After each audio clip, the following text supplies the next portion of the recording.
கோவில் இல்லை என்றால் தெய்வம் இல்லை, இங்கே நீ இல்லையே கண்ணே நானும் இல்லை. வானம் இல்லை என்றால் மதியும் இல்லை, உந்தன் வார்த்தை இல்லை என்றால் கீதம் இல்லை.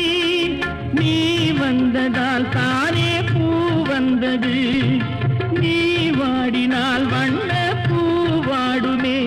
என் ராஜாத்தி கண்ணே கலங்காதிரு, எந்தன் பொன் வண்ணமே அன்பு பூ வண்ணமே.